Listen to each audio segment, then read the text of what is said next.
ساڵانێکی زۆرە قەزای چەمچەماڵ بەدەست بێ ئاوێ دەناڵێنێت و من پێشنیار بۆ حکوومەتەکەم لەبری ئەوەی ناوی قەزاکەمان ناونراوە پایتەختی شەیدون فال ناوی بندرێ پایتەختی بێئاوی بێژیانی چونکە ساڵانێکی زۆر زۆرە خەڵکی بەژمێنێتی ئەم قەزای ئێمە لەدەست بێ ئاوی دەناڵێنن خەڵکی قەزای چەمچەماڵیش 170 زیاتری کەسوکاری قوربانی و شەهید و ئەنفالە خەڵکێکی بەژمێنێت و قوربانی دەرن بۆ سەردەم شۆڕشەیەک لە دوایەکانی کوردستان و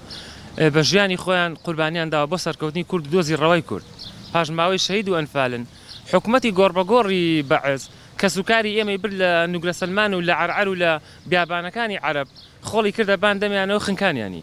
کەسوکارەکەشیان ماوە ئەم حکوومەتە لەبری ڕێزیان لێ بگرێت لەبری سوپاسیان بکات و خزمەتێکی شایستەیان بکات هەستاوە بە شێوازێکی مۆدێرنتر کەسوکاری ئەنفال و قوربانیەکانی ئەنفال و شەیدی بە شێوازێکی مۆدێرنتر لە بێئاویدا خنکاندووە ئەوان خۆڵیان دەنایە باندەمی حکوومەتی بەعز ئەمان لە بێئاویدا کەسوکارەکانیان دەخنچێنن لە تونیەتیدا لە باتی ڕێزیان لێ بگرن دەبێ ئەو بۆڕی ئاوە لە گۆفتەپۆی بۆ چەمچەمان ڕابچێشرێت بەڵام ساڵانە پرۆژەی بۆ پارەی بۆ تەرخان کراوە بەرپرسەکانیان زۆر لە نێوان خۆیاندا پەخشان و تەخشانیان کردو و پرۆژەکەش وەکو سفر لە شوێنی خۆی ماوەتەوە هاوڵاتیانیش گلەی دەکەن و ئەو کەسانی کە پارەکەیان خواردۆ دێنە سەر شاشەی تەلەڤیزیۆن و قسەی بریقەدار بۆ ئێمە دەکەن بۆتان جێبەجێ دەکەین لە کاتێکدا خۆیان پارەی و پرۆژەیان خواردووە داوا لە حکوومەت هێرێمی کوردستانەکەم ئاوڕێکی جدی لە قەزای چەمچەماڵ بڵاتەوە یان لە بیئاوی ڕزگارمانکایان بە ئاشکرا بمانکوژەوە وەکو حکوومەتی بەعس و ئەنفال باب پرسیارەکەت گەلێک جوانە کێشەی ئاوی چەمچەماڵ کێشەیەکی زۆر دوور و درێژە لە مێژەوە ئەم کێشەیە هەیە و چەمچەماڵیش تاکو بێ لە ڕووی دانیشتوانەوە بەرەو زیاد بوون ئەڕوا ئێستا نزیک 180,000 بۆ 200,000 ئەڕوا بە چەند ئەم سنوورە و بە تایبەتی ئێمە سێ جێگامان هەیە زۆر کێشەی ئاومان هەیە وەکو تکەی کاکەمەند و هەروەها ناحەی شۆڕش و چەمچەماڵ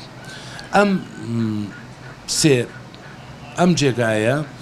ئەم سێ جێگایە پێویستیمان بە 60,000 مەتر سێجا ئاو هەیە لە ڕۆژێکە ئێستا ئێمە دوو پرۆژەمان هەیە پرۆژەیە بانی مەقان پرۆژێکی بانی کانی شەیتان ئەم پرۆژانە بیرن و لای هەموو کەس ئێستا دیارە کە ڕێژەی ئاوی سەرزەوی لە هەرێمی کوردستان 65% دابەزیوە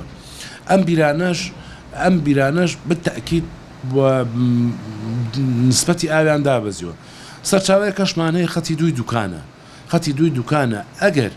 خەتی دووی دوکان بە دۆڵی بازیانە دێ بۆ چەمچەماڵ بۆ تەکێ بۆ شۆڕش بە کۆی ئەم هەموو پرۆژەیە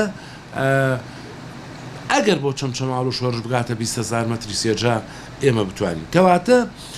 لەوەی کە ستەندەرە گیانەکەی و کە بە پێی دانیشتوان ئێمە 60,000 مەتر سێجامانەوێت چەمچەماڵ سەرچاوەیەکی ئاوی تایبەتی خۆی نییە بەڵام یەک پرۆژەیە ئەویش پرۆژەی ئاوی گۆکتەپە چەمچەماڵە و لە مێژە وتومانە ئەم پرۆژەیە چارەسەری کۆتایی کێشەی بنبڕی کێشەی ئاو لە سنووری چەمچەماڵ و شۆڕش و تەکیە و تەنانەت ئەتوانین ئەگەر ئەو پرۆژەی بکرێ هاوکاری سلێمانیشی پێ بکەین و لێرە شەو من حەز دەکەم لە ڕێی کەناڵە بەڕێزەکەتانەوە بڵێم ئەو بۆڕێی کە ئاو ئاگوازێتەوە لە تاستوجەوە بۆ چەمچەماڵ بنوەک و مۆنسێکە لە پرۆژەکانی ئاویژەکەم کۆتایی بە عمری هاتووە هیچ عمرێکی زەمەنی نەماوە نۆبیر لە کانی شەیتانە و تقریبان 14 بیر تا 15 تا 16 بیرش لە بانی مەقانە و ئەم بیرانەی شوردە تەنانەت چەمچەما هین کانی شەیتان باشترە وردەبانی مەقان بەرەو کۆ ڕابەرە و دابەزینە ڕوا بەڵام من لێرەوە لەم کەناڵە بەڕێزەیەوە هەڵێم نەک بیرێ 1000 بیر لێدە 1000 بیر لێدە بۆ سنووری چەمچەماڵ گوێ لێە 1000 بیر لێدە بۆ سنووری چەمچەماڵ وەک ئەوە نیە یەک سەعاتێک بە ئاوی مەشروعی وەکو گۆبتە بە چەمچەماڵت بۆ بێ بۆ نێو ئەم شارە داوامان کردووە لە بەرپرسانی سەرومان بە تایبەتی سەرۆکاتی ئەنجومەنی وەزیران و وەزارەتی شارەوانی وەزارەتی دارایی وەزارەتی پلاندانن کە زۆر بەجددی بێنە سەرخات بۆی گرفتی کەماوی قەزای چەمچەماڵ چارەسەرکردن بەڵام کێشەکە هەم یاساییە هەم ئیداریە هەم داراییە واتە سێ ڕاهەند لە خۆ دەگرێت بەهۆی ئەوەی کە یاساییە ئەم پرۆژەی پێشتر دراوە بە کۆمپانیا کە ئێستاش دەتوانانی بڵێ بەردەوامە لە عەقد و لە گرێبەستەکە و ئامادەی دەربڕێەوە بیکە کێشەکە ئیداریە لەبەرەوەی لیژنەکە خۆی بە بڕیارە ئەنجومەنی وەزیران هەڵوەشاوەتەوە بەدیوە داراییەکەشی ئەوەیە کە لە ساڵی 2013ەوە بەهۆی شەڕی داعش و قەیرانی داراییەوە بودجەی تەرخانکراوی ئاوی قەزای چەمچەماڵ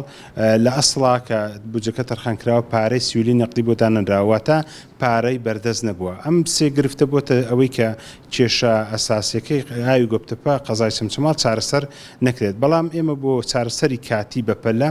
کۆمەڵک پێشنیارمان کرد کە بە سوپاسەوە لە سەرۆکاتی ئەنجومەنی وەزیران بە بڕیارێکی بەڕێز سەرۆکی دیوان لیژنەیەک پێکار لیژنەکە بەڕێز بەڕێوەبەری گشتی ئاوڕۆی هەرێمی کوردستان بوو لەگەڵ نوێنەری وەزارەتی دارایی نوێنەری وەزارەتی شارەوانی هاتن لێرە ئێمە بە ئامادەبوونی بەڕێزان بەڕێوەبەری ناحیەکان و لە پرساوی فەرمانکانی ئاو کۆمەڵێک پێشنیاری زۆر جوانمان کرد یەکێک لەوانە گەڕانەوەی سیستەمی تانکەرین بۆ ئەو لادەیانەی یاخود بەو گەڕەکانەی کە ئاویان پێناگات دووەمیان بە لیژنەیەکی ئاوی ژێرزەوی ڕێگە بدرێ بە گوندەکان یاخود ئاژەڵ خاوەن ئاژەڵەکان یاخود خاوەن ڕەزوباخەکان کە بیر لێدەن و بۆ ئەم قسە بۆ ئاوی خواردنەوەش ڕاستە ڕێگە بە هەندێک خەڵک بدەین کە ئیمکانیەتیان هەیە بیر لێ بدەن بۆی ئەم کێشەی ئاوە چارەسەرکەن خاڵێکی تر بۆ ئەوەی گرفتە ئەنوکەیەکەمان چارەسەر کرێت لە کانی شەیتان ئێمە چەند بیرێکمان هەیە بیری تری بۆ لێ بدرێ بۆ ئیتێکەڵ بە خەزان کانی شەیتان بکرێتەوە و لە بانمەقانیش ئەو بیرانەی کە کارەبای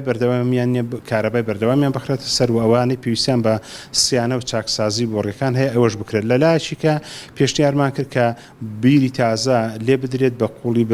زیاتر بۆ ئەوەی تێکەڵ بە ئاوی بانمەقام بکرێتەوە بۆ ناحەی شۆڕش و قەزای چەمچەماڵ خاڵێکی کە زۆر پێویستی و گرنگە کە دەکرێت ئێستا حکوومەت بودجەی بۆ تەرخانکە بۆڕی ئاوی چەمچەماڵ بۆڕی هێڵی دوو لە تەچیەوە بۆ بانمەقان نۆژەم بکرێتەوە چووکەمە لە 1970 دانراوە لە 2000 ئاوی تێکراوە خۆش دەزانی بۆڕی ئێکسپار دەبێت و لە زمانی خۆماندا پێی دەڵێن خایز دەبێت